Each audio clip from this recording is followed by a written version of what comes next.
Our top story this hour, dozens of workers at the Sufre Regional Development Foundation have been placed on the breadline amidst growing inflation in country and already high unemployment. The workers received termination letters and are said to be unclear about what the future holds. At the center of their termination, perceived allegiance to the United Workers' Party. The former parliamentary representative Harold Stanislas addressed the development at a press conference on Tuesday, calling for an end to victimization at the SRDF. He further called out to the Prime Minister to intervene. More in this report. Over 50 employees have been laid off by the Sufre Regional Development Foundation. The termination has left several single mothers on the breadline, further increasing high unemployment in the country. But why? The workers were sent home allegedly over politics. Former Parliament representative for Sufre Fontijac, Harold Stanislas, has expressed dissatisfaction with the recent terminations. Some of those who were laid off last Friday, they've been serving the organization for over 10 years. 10 years. These are experienced tour guides. They are also single mothers. They are also the only breadwinners in their households. And they were just sent home in the peak of the tourism season. Some of the recently laid off workers have served the SRDF for many years and were allegedly terminated without proper notice or information about severance pay and other benefits. Among the staff terminated are tour guides who were trained by the SRDF and are bilingual. Now, they have been given their marching order. We have to note that those tour guides are trained in speaking and giving out the tours in other languages. They are bilingual. The foundation expended monies to train the guides in French, in Spanish, and in German.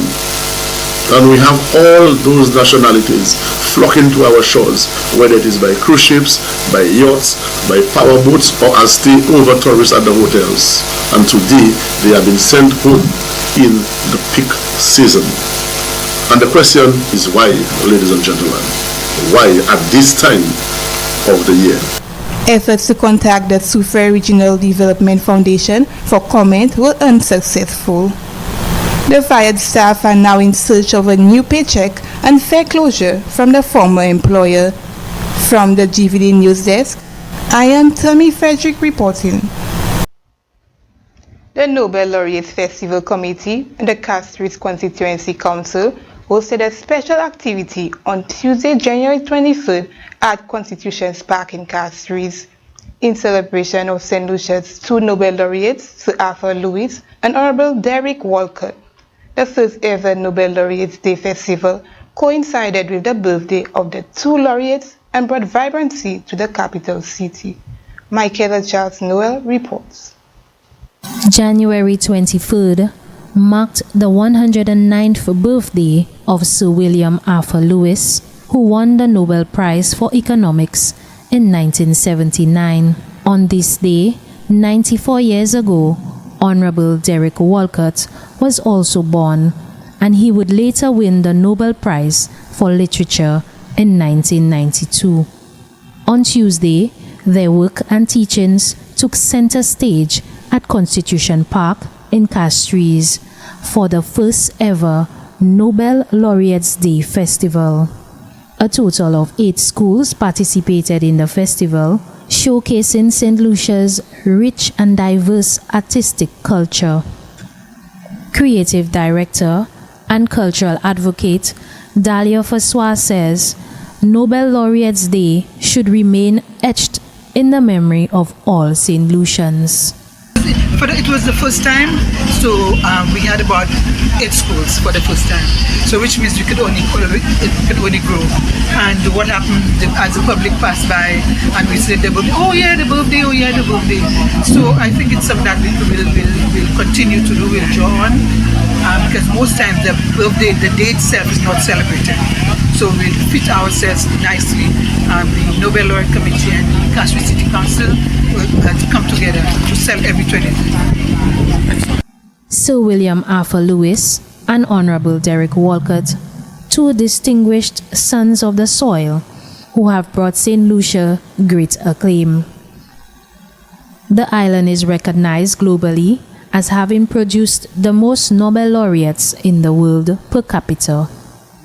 Dahlia Faswa says the achievements should also serve as an inspiration for all citizens, particularly young people.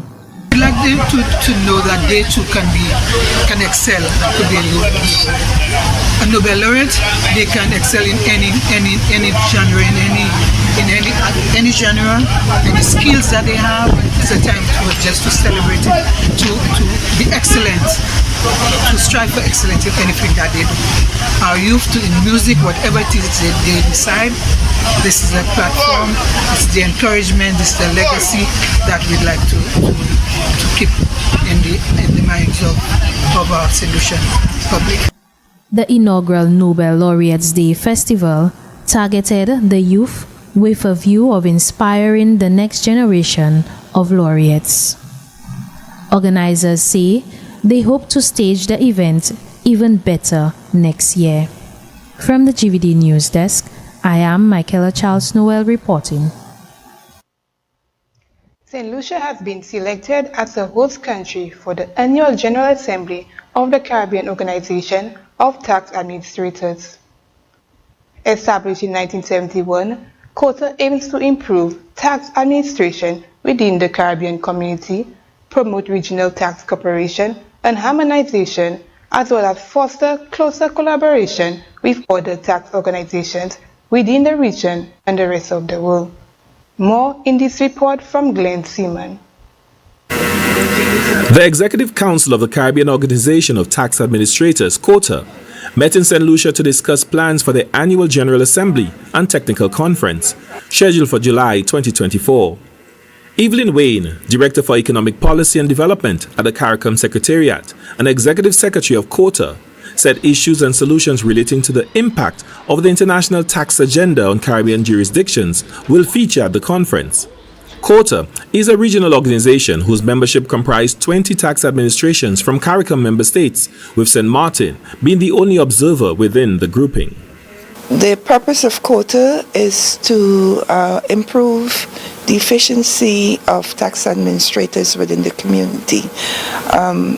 At this point in time, when member states are encountering considerable problems with fiscal space, the issue of revenue generation is high on our agenda. So our role is to collaborate and cooperate with each other to ensure that we share our experiences and for the betterment of tax administration in general within the community. The aim of the recent executive meeting in St. Lucia was to discuss COTA's strategic priorities and work program for 2024, in addition to planning the annual General Assembly. Chanel Andrews is the president of COTA's Executive Council and Deputy Commissioner of Revenue for the Turks and Caicos Islands. Each country would have to implement their own individual measures outside of the tax administration. But of course, revenue is key to any country. The more revenue we collect, is the better government would be able to provide services to the people of that specific country. So once we can discuss ways that we can effectively and in an efficient manner implement revenue measures that can better enable the collection process for the country, as well as do not put a burden on the taxpayers. Marcia Vite, Comptroller of the Inland Revenue Department in St. Lucia, is pleased that St. Lucia will host COTA's annual General Assembly in July 2024. Countries would volunteer to host the meeting. It's always good when you can be host, you can show off your island, and you get the opportunity to invite some of your other teammates to the meeting to listen to all of the discussions. At these meetings, you will get more comptrollers and more heads of departments, and so coming in, making their contributions at that meeting, supervisors and so it will be at that level with a lot of speakers coming on, and speakers will range around the world. So whether it be UN speakers, OECD, but more on Caribbean and the Caribbean experience. The Executive Council meeting was held at the Finance Administrative Center in Point Seraphin, Castries. For the National Competitiveness and Productivity Council, Glenn Simon reporting. That's what's trending this hour. I am Tammy Frederick. Thank you for watching.